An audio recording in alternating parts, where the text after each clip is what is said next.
10 साल पहले राघव और शालिनी एक छोटे से कस्बे में रहते थे। राघव एक फैक्ट्री में काम करता था और शालिनी का सपना प्रशासनिक अधिकारी बनने का था। राघव ने अपनी पूरी जमा पूंजी और रातों की नींद शालिनी की पढ़ाई पर कुर्बान कर दी। लेकिन एक दिन फैक्ट्री में हुए एक भीषण हादसे में राघव ने अपने दोनों पैर खो दिए। अपाहिज होने के बाद राघव को लगा कि वह अब शालिनी के लिए सिर्फ एक बोझ बन जाएगा। उसी समय शालिनी के परिवार ने उस पर दबाव डाला कि वह एक अपाहिज के साथ अपनी जिंदगी बर्बाद ना करे। राघव ने एक कठोर फैसला लिया।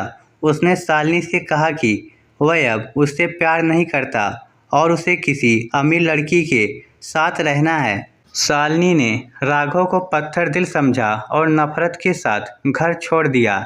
तलाक के बाद शालिनी ने खुद को पढ़ाई में झोंक दिया और अंततः डीएम बन गई। सावन का महीना था। बैद्यनाथ धाम देवघर में लाखों श्रद्धालुओं की भीड़ उमड़ी थी। शालिनी, जो अब उस क्षेत्र की कद्दावर डीएम थी, सुरक्षा व्यवस्था का जायजा लेने के लिए मंदिर परिसर पहुंची। लाल बत्ती की गाड़ी, पुलिस का काफिला और चारों तरफ मैडम साहिबा के नारे। शालिनी का रुतबा देखकर कोई नहीं कह सकता था कि इस सख्त अधिकारी के अंदर एक टूटा हुआ दिल भी धड़कता है।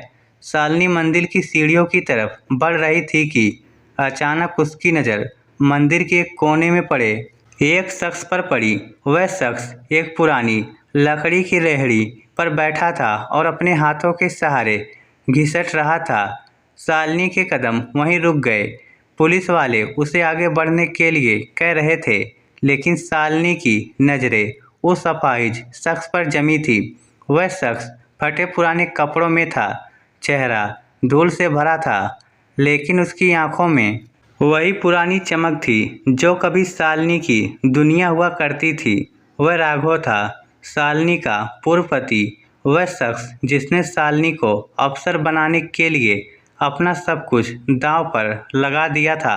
आज मंदिर के बाहर भक्तों द्वारा फेंके गए सिक्कों को इकट्ठा कर रहा था। शालिनी के हाथ कांपने लगे। उसने अपना चश्मा हटाया और धीरे से पुकारा, राघव।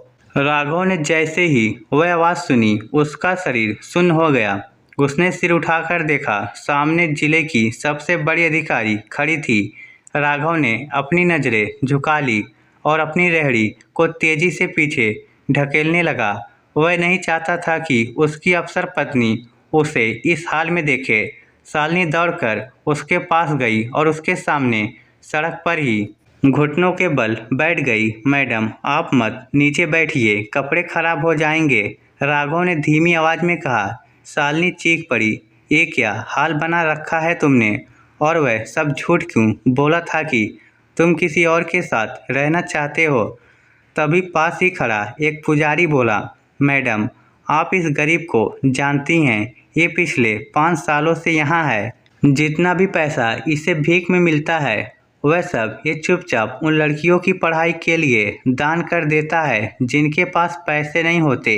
ये कहता है कि इसकी पत्नी भी एक बहुत बड़ी अफसर है और उसे उस पर गर्व है। शालिनी को अपनी नफरत पर पछतावा होने लगा।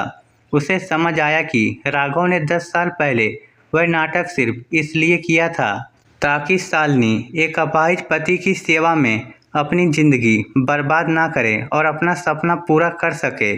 उसने अपनी खुशियाँ कुर्बान कर दी ताकि शालिनी एक बड़ी अधिकारी बन सके। शालिनी ने वही महादेव के मंदिर के सामने सबके सामने राघव का हाथ पकड़ा।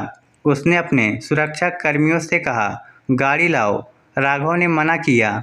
शालिनी, तुम एक डीएम हो, तुम्हारा रुतबा, तुम्हारी इज्जत, समाज क्या कहेगा कि एक अफसर का पति एक भिखारी है? शालिनी ने पलटकर जवाब दिया, समाज ने मुझे अफसर नहीं बनाया, तुमने बनाया है। और आज ये डीएम तुम्हारी पत्नी बाद में है, तुम्हारी कर्जदार पहले है। शालिनी राघव को अपनी सरकारी गाड़ी में बिठाकर अपने बंगले पर ले गई। उसने उसी दिन सबके सामने घोषणा की कि वह अपनी जिंदगी के सबसे बड़े नायक को वापस पा चुकी है। उसने राघव का इलाज करवाया और उसे वह सम्मान दिया जिसका वह हकदार था। गांव के लोग और मंदिर के श्रद्धालु ये मंजर देखकर रो पड़े।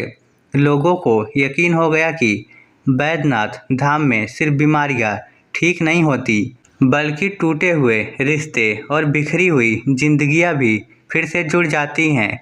सच्चा प्यार और त्याग, ये कहानी हमें सिखाती है कि दिखावा और पद क्षणभंगुर है, लेकिन त्याग और प्रेम अमर है। किसी के खामोश फैसले के पीछे अक्सर बहुत बड़ा बलिदान छिपा होता है। सफलता का असली स्वाद तब आता है जब आप उस इंसान के साथ हो जिसने आपको उस मुकाम तक पहुंचाने के लिए खुद को मिटा दिया। आज बैजनाथ धाम की उन सीढ़ियों पर एक बोर्ड लगा है जो लड़कियों की शिक्षा में मदद करता है। उस बोर्ड को शालिनी ने अपने पति राघव के नाम पर लगवाया है। महादेव के दरबार में न्याय हुआ था। इस स्टोरी को लेकर आपकी क्या राय है? नीचे कमेंट करके हमें ज़रूर बताइएगा। धन्यवाद।